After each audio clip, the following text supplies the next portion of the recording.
င်္ဂလာပါမတ်လာဟာမင်းရာသီဘွားကြီးရဲ့မွေးလာဖြစ်တယ်လို့နေမင်းကမိတ်ဆွေရာသီကွင်းထဲမှာရှိနေတဲ့အတွက်မိမိကိုယ်ကိုပြန်လဲမွေးဖွားခြင်းနဲ့ကံကြမ္မာအသက်စတင်ခြင်းလို့အဓိပ္ပာယ်ရပါတယ်စီးပွားရေးနဲ့အလို့အကန့်ကန့်တာအနေနဲ့လုပ်ငန်းခွင်မှာနေမင်းကမိတ်ဆွေရဲ့ရာသီကွင်းထဲမှာရောက်နေတဲ့အတွက်မိတ်ဆွေရဲ့ပင်ကိုအရေးချင်းတွေထင်ပေါ်လာပါမယ်အလို့ခွင်မှာခေါင်းဆောင်မှုပေးရတာတာဝန်ကြီးတာတွေလောက်ရတတ်ပါတယ်အမှုပညာစာပေဖန်တီးမှုနဲ့ပရာဟိတလုပ်ငန်းလုပ်သူများအထူးအောင်မြင်ပါမယ်ငွေကြေးအနေနဲ့ငွေဝင်လန်းတဖြည်းဖြည်းပွင့်လာပါမယ်ဒါပေမဲ့မတ်လလယ်မှာအလှူအတန်းနဲ့ပတ်သက်ပြီးငွေအမြောက်အများသုံးစွဲရတတ်ပါတယ်ရင်းနှီးမြုပ်နှံမှုအသစ်တွေလုပ်ဖို့အခွင့်အရေးကောင်းတွေပေါ်လာပါလိမ့်မယ်အခြေအေးနဲ့လူမှုရေးကဏ္ဍအနေနဲ့အခြေအေးမှာအလွန်နူးညံ့တိမ်မွေ့ပြီးစိတ်ကူးရင်ဆန်းနေမဲလာပါချစ်သူရှိသူများတဦးကိုတဦးပုံမနားလည်ခွင့်ရမှာဖြစ်ပြီးအိမ်ထောင်းသူများအတွက်လည်းတာယာတဲ့အချိန်လေးတွေပိုင်ဆိုင်ရပါမယ်တကိုရီသမားများအနေနဲ့စိတ်ချင်းဆက်နွယ်မှုရှိရဲ့ soulmate ဆုံတွေ့ရကိန်းရှိပါတယ်လူမှုရေးမှာမိတ်ဆွေရဲ့စေတနာနဲ့ကရုဏာကြောင့်ပတ်ဝန်းကျင်ကမိတ်ဆွေကိုအားကိုးလာပါလိမ့်မယ်ဒါပေမဲ့အာနာတက်တဲ့စိတ်ကြောင့်ကိုယ့်အတွက်အခက်တွေ့လာမျိုးမဖြစ်အောင်တတိထားပါကျမ်းမာရေးကဏ္ဍအနေနဲ့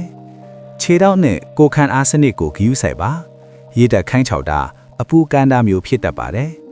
စိတ်ကူးရင်တာများတက်လို့အိမ်မက်ဆိုးမတ်တာမျိုးကြုံရတတ်ပါတယ်အိတ်ခါနီတရားမှတ်ခြင်းကမိတ်ဆွေအတွက်အကောင်းဆုံးဆေးဖြစ်ပါလိမ့်မယ်ပညာရေး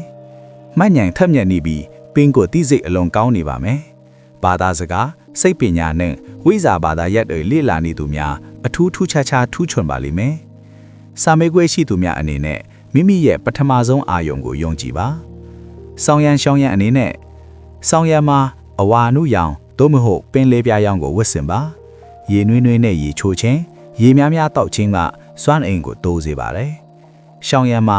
စိတ်ကူးရင်အိမ်မက်ဒီတဲ့ပဲနှစ်မွန်းမနေပါနဲ့လက်သက်ကဘာနဲ့ဟန်ချက်ညီအောင်နေပါတပားသူရဲ့ဒုက္ခကိုလိုက်ခံစားပြီးကိုစိတ်မစင်ရပါစေနဲ့ရရအနေနဲ့ဂျာတာပရိနေ့မနက်ပိုင်းတွင်ဖျား၌ပန်းအဝါရောင်အဆက်ကိုပွင့်လူတန်းပါငါးလွတ်ခြင်းသို့မဟုတ်ရင်းနေတတဝါလေးတွေကိုအစာကျွေးခြင်းကမိတ်ဆွေရဲ့ဘေးအန္တရာယ်တွေကိုကာကွယ်ပေးပါလိမ့်မယ်အထူးအကြံပြုအနေနဲ့မလဟာမင်းရာဒီဘွားတွေအထွတ်စွမ်းအင်အသစ်တွေရမယ်လားပါ